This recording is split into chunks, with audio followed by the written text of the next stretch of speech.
May peace be the guiding light for our event. Please, if you housekeeping chores, please turn your cell phone into a silent mode. And if you have not received this package, if you raise your hands, one of our board of directors will bring it to you. You have not received the package? Okay, there are 3. Okay, you'll get the package in a few seconds. And please hold on to your questions till the very end, and we have a question and answer session at the end. And we have to vacate this room at 3 o'clock, but we can carry the conversation in the lobby right after that.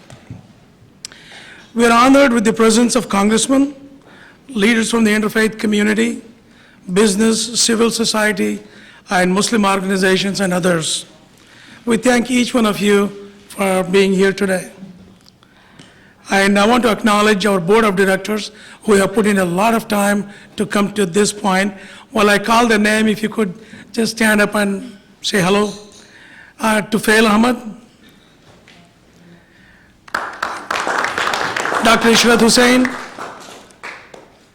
Khalid Chowdhury, Khaisar Sharif, Shafiq Khan, Dr. Tariq Al-Ghauri, Sajid Ajmeri, and of course, Dr. Akil Rahman and Ambassador Siddiqui are here right with me. And thank you, Congressman. We appreciate your presence, both of you. And we're going to keep the introductions very short to keep the thing moving. I appreciate the interfaith leaders. I've been on Sean Hannity's show for more than 100 times. People ask me, what do you gain by engaging with Sean Hannity or Fox News? My answer is very simple. I go back to Mother Teresa's quote. If you want to bring peace to the world, to the community, to the neighbors and friends, go talk with those who have conflicts. And that is something I have been following, and that is the reason I've been with Hannity. And then they ask, what did you achieve being on this show? And there are many things that we have achieved. One of the biggest, 2 big things we have achieved is, if you remember Sean Hannity show, when he talks radical Muslims, radical Islam, this is his tone. Working with him for 5 years, he said, you are the only Muslim that I know. I can talk with, I can discuss, I can disagree, but still carry a dialogue. And this is the reason I'm honoring you as the only Muslim friend, because I can connect with you. And this is what he had promised, and he has kept up many times. One of them was, instead of using the word radical Muslims, he started tone down radicals among Muslims. I said, that's fine, Sean, and I gave him a salute. And at that time, Congressman Peter King was there, and 25 other right-wing friends were there. I will call friends because they're all good people, except that they don't have the complete knowledge. When they have the knowledge, they will change. And the second thing was the Quran. If you have known, he was bashing Quran every day. But in the last 2.5 years, I gave him a right translation of Quran and said, if there is any trouble with any words you have in Quran, all you have to do is read 3 verses before, 3 after, and you will find it is a very pluralistic text, scripture in Quran. And that has mellowed him down. He has not attacked Quran in the last 2.5 years. Is that the kind of thing we need to do? At American Muslim Institution, we will continue to engage with fellow Americans, regardless of their affiliation, with a singular purpose: conflict mitigation and goodwill nurturance. As Muslims, we need to do our part in clarifying to fellow Americans that our aspirations are no different than anyone else. So as a group of us, a few of us, American Muslim thinkers, leaders, have come together to form the American Muslim Institution to build a cohesive America where no American has to live in fear of the other. That is our overall mission. As Americans, we are all in this together, conservatives, liberals, Republicans, Democrats, we're all Americans, and we are here to build an America that is safe for each one of us. Now you will hear more about it from our board chairman and the president of AMI. And there, as I said, their bios are in the folder. If you take a look, that explains it. Thank you very much.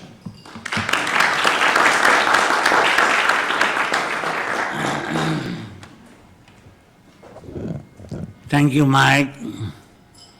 Honorable Congressman Keith Ellison, Honorable Congressman Andre Carson, ladies and gentlemen, my sincere thanks to you all and everyone for attending the most memorable event today.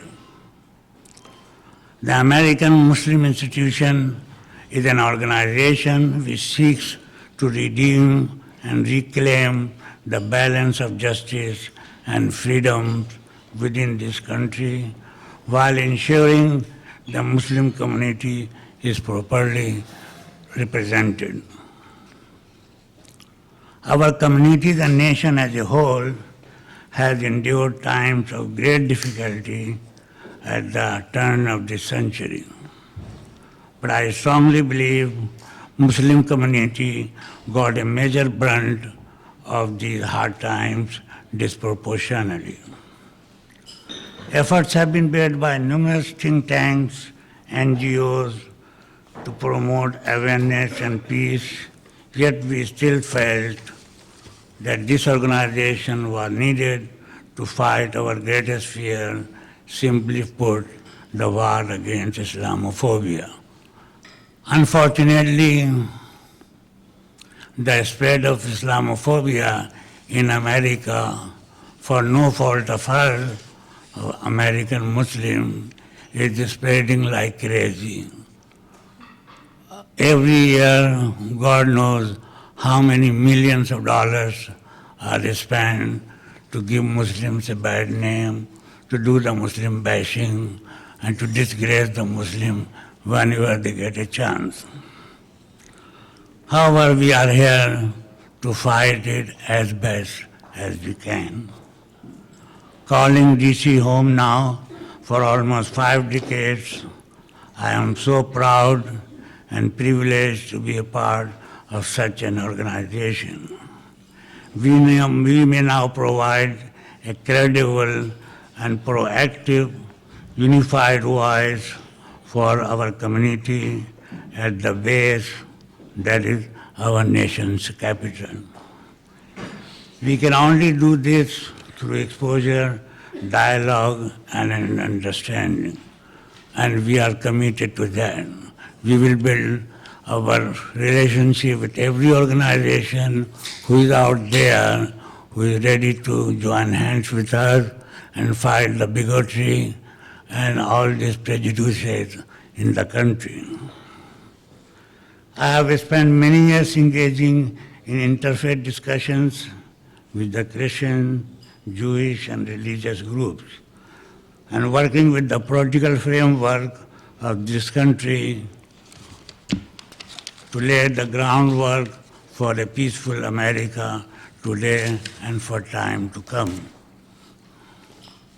I stand here really so very proud of our success thus far, and I'm even more excited to continuously engage and create an even better tomorrow. I thank you again for attending and hope you too find yourself in a position to engage, assist, and promote awareness through this great institution. This institution will really become a great reality for the Muslims who can be proactive, who can take every action on time rather than wait out for 2 or 3 weeks. And we have fine workers like Ambassador Islam Siddiqui and Dr. Mike Goss, who are leading the charge of this organization. And I'm sure those who want to help us, those who want to engage with us, those who want to give their time, money, and physical resources, we will do great, inshallah. Thank you very much. Good afternoon, and greetings to you all this afternoon. Honorable Congressman Ellison, Honorable Congressman Carson, this is a great pleasure that you could join us this afternoon to launch the American Muslim Institution. And I also thank a number of distinguished guests in the audience. I will miss some, so I would not name every one of those, but I really appreciate your being here this afternoon, and all the other community members and leaders who have joined us from different faith communities. I have to say that just like any Americans, Muslim Americans are no different. We dream of raising our families, educating our children, and living and prospering in harmony and peace with our neighbors. Let me share just my personal narrative, and that is, I came to the U.S. as a student from India on a scholarship. After finishing my PhD degree from University of Illinois, I went to California and started working as a scientist with the state of California. And there I was blessed to get promoted because of all the hard work and dedication I had put in my work, that I was promoted to many management positions. Living in a small town in California called Davis, which is a university town, for nearly 30 years, my wife and I raised 3 children. 2 of them are accomplished attorneys, and one of them just recently finished his MBA from Harvard Business School. The reason I tell you is this is a story of many, many Muslims in this country, and this is not about me, it's about all of us in our community. Then I was fortunate to move to Washington, D.C. as a political appointee in 1997 to serve as Deputy Undersecretary and then Undersecretary of Agriculture in the Clinton administration. Again, I was very fortunate to be offered and invited back in government when President Obama got elected. So between 2010 and 2014, I was the U.S. Chief Agriculture Negotiator, which allowed me to serve millions of farmers and ranchers and businesses to increase their exports to the world at the highest level in those years between 2010 and 2014. And I have to say, very short description, that is, all these opportunities which was given to me, I'm thankful for that. And in that respect, I like to make it very clear, and this feeling is shared by many of my colleagues here, that I'm very fortunate to call myself as an American and a Muslim at the same time.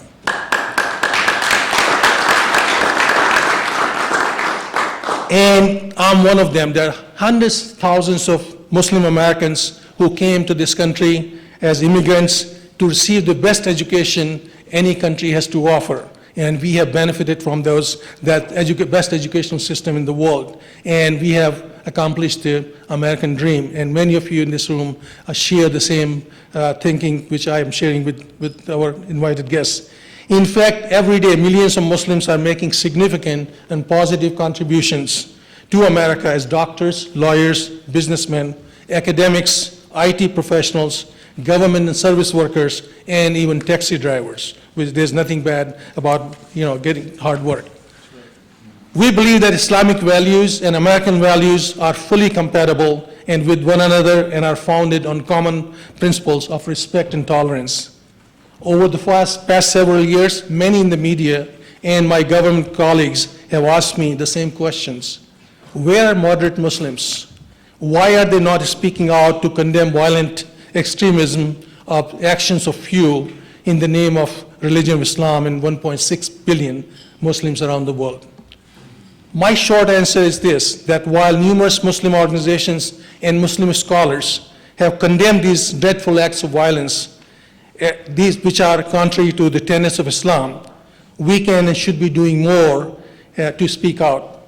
In addition, we should make every effort to brief the decision makers, make them aware of the facts, and they also have a very strong media outreach in terms of reaching out to the media rather than being silent when these crimes are being done in the name of Islam. In the years to come, I envision AMI to be working proactively with Congress, administration officials, other like-minded organizations, and especially the faith community in America, the leaders of faith community, to promote peace, justice, and harmony and to counter Islamophobia.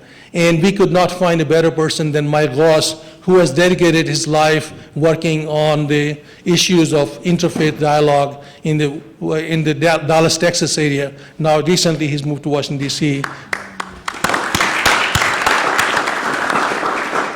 I want to make sure that everyone in this room understands that AMI will be a nonprofit and nonpartisan organization, would include both Muslims and non-Muslims who share our values. In short, our mission core values can be summed up by 3 words, and which is 3 M's, I call. I hope 3M company will not go after me in saying what I'm saying. Mainstream, moderate Muslims. This is what we need to get the message that we are organizing AMI to speak out on behalf of the all American Muslims, and especially will be striving to represent the mainstream moderate Muslim values. And you'll ask, what are we trying to do? And very simply, we'll consider our mission to be successful when Americans, among other attributes, start seeing Muslims as their neighbors, fellow citizens, committed to fighting against violent extremism and protecting the homeland. And it's appropriate, as I conclude my remarks, to finish my remarks with a quote from Dr. Martin Luther King Jr. And I start my quote. History will have to record that the greatest tragedy of this period of social transition was not the strident clamor of the bad people, but the appalling silence of the good people. End of quote. Thank you very much. In the interest of time, Mike asked me that I should just, instead of going back to my seat, just do the honor of speaking, introducing our 2 next speakers.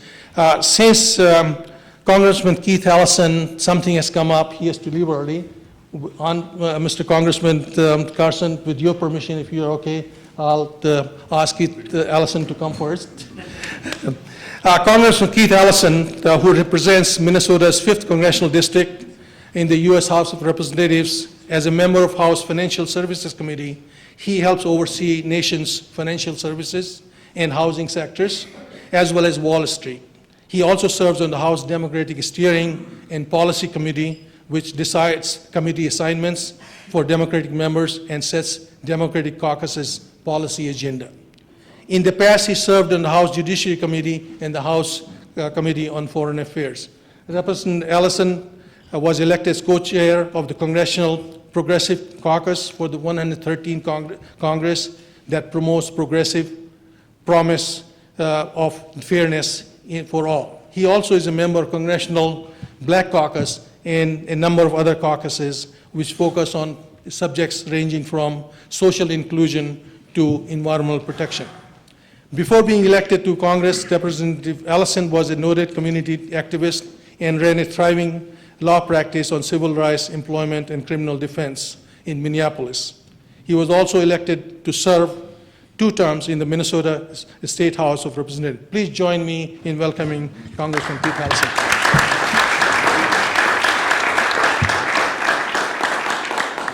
Assalamu alaikum, everybody. And please, I just want to say thank you to my dear friend, Dr. Rahman Islam Siddiqui, and Mike, it's great to meet you today, and everybody who was at this launch of this very important American Muslim Institute. And also thank you to my good friend, Andre Carson. He and I work together on everything, and we're always busy, so thank you for allowing me to move forward, my brother. Let me tell you a quick story. Earlier this year, the Congressional Black Caucus was concerned about the number of events that were unfolding in Ferguson, Missouri. And so a number of us went down to Ferguson to help them get out the vote. In the election before that, only 12% of the people voted. And you know, I can assure you that where participation is low, services will be low. Anyway, people got together and drove the turnout up to 30%, which changed the whole composition of the city council. But while I was there, a friend of mine said, Keith, you ought to go to St. Peter's United Church of Christ, church where you will visit Salam Clinic. Understand what I'm saying to you right now. Within a church, there is a clinic run and founded by Muslim physicians. And these Christian and Muslim leaders collaborated to meet the unmet needs, healthcare needs of the citizens of Missouri, and they didn't start it at the tragedy when the riot took place. They had been doing this for years. Right? Now look, those African American Christian churchgoers were able to get access to health care. Many of them were very low income. They were faithful, good, hardworking people, but they just didn't make that much money. And you may think, well, it's good those folks got their needs met. But I'm going to tell you, those Muslim doctors are getting a need met too, even if they didn't know it. And that was, they were getting their civic needs met. By engaging in that civic activity, they were building trust, building friendships, building relationships, helping to understand not just the delivery of healthcare, but actually the politics of healthcare. And in so doing, have positioned themselves so that if ever some anti-Muslim stuff crops up, they will have some friends that they've known for years and have worked with for a long time.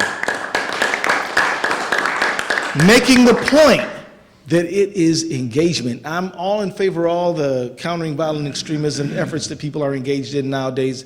It's good stuff. But building meaningful relationships with policymakers, with citizens, well, there's no replacing that. And so as the American Muslim Institute reaches out to build durable bonds of friendship, when things come up that are not good, we won't have to meet each other and discuss a problem. We will know each other and just discuss the problem we're both concerned about. So I can assure you, when I was elected to Congress, there hadn't been any Muslims in Congress before that.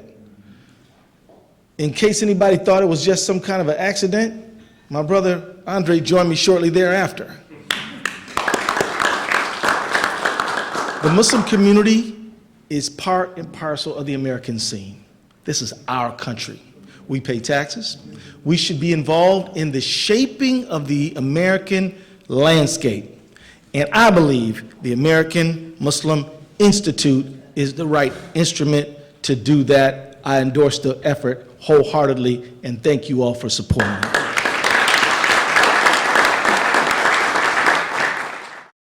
Thank you, Congressman Keith Ellison. Now, once again, it's my great pleasure to introduce our next speaker, Congressman Andre Carson, who represents Indiana's 7th Congressional District. First elected to U.S. House of Representatives in early 2008 in a special election, Congressman Andre Carson has established himself as an influential leader and respected public servant, fighting for good paying jobs, economic growth, and safer communities.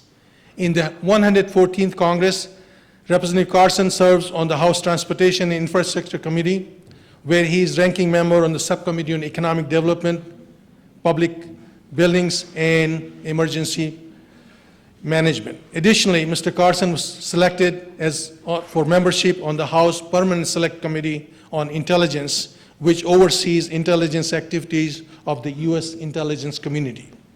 During the 114th Congress, Mr. Carson serves as a senior whip for the House Democratic Caucus, sits on the powerful Democratic Steering and Policy Committee, and is a member of the Congressional Black Caucus executive leadership team.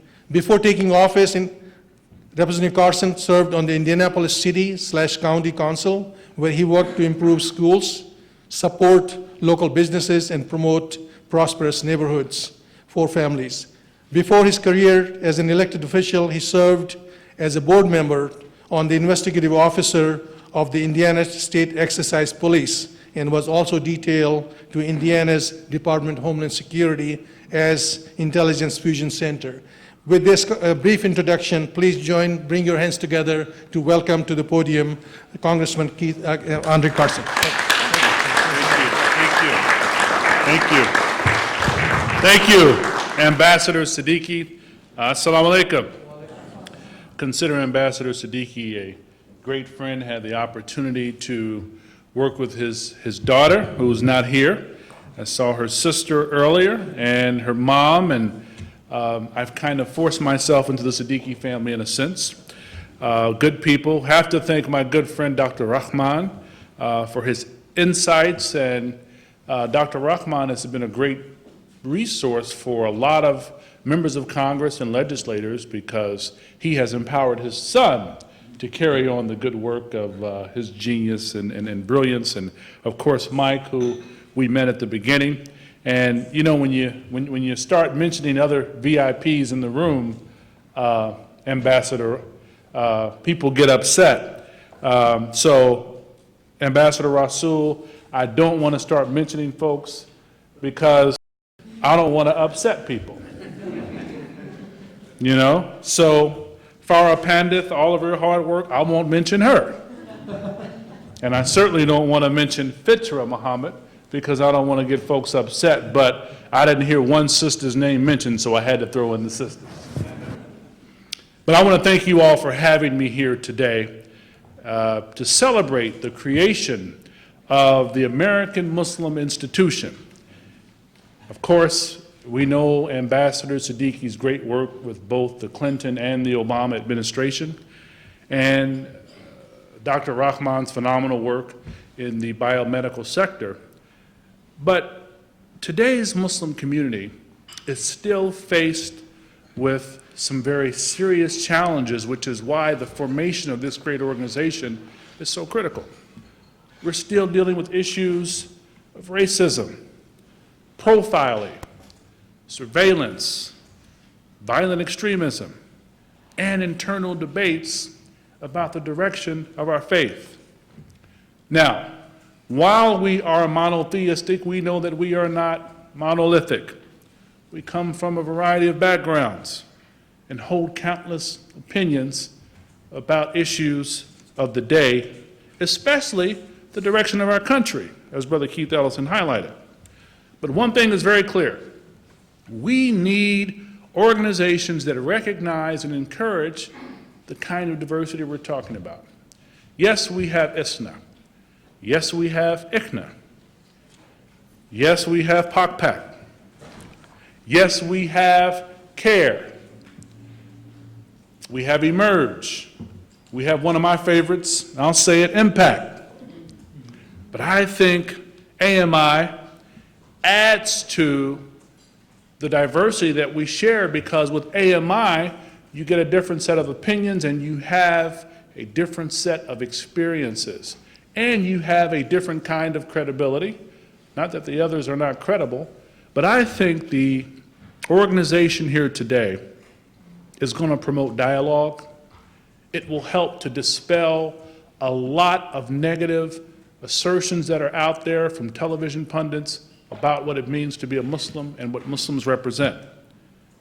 Of course, we won't agree on every issue. We vary. There are many of us who are liberal. There are many of us who are moderate, some of us who are conservative. But if we are seeking to make a more perfect union, we have to realize that in the midst of 8 million Muslims who are under attack, if we don't demonstrate some kind of outrage about a 14-year-old kid being arrested without his parents' knowledge because he was genius enough to want to create a clock, and some educator and school officials co-signed his arrest, that tells me that we have a lot of work to do. And AMI is a part of that great work of making a more perfect union, of keeping our republic.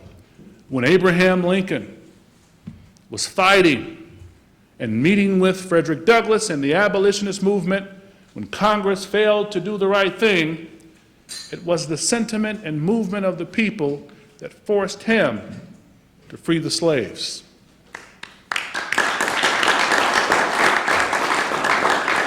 It was the sentiment of the people when Congress refused to do the right thing that pushed a United States president to desegregate the military. It was the sentiment of the people that pushed a U.S. president to sign the Voting Rights Act and the Civil Rights Act. And it will take the sentiment of not only the people, but the sentiment of the Muslim community to push back against Islamophobia, terrorist activity, and controlling our own destiny.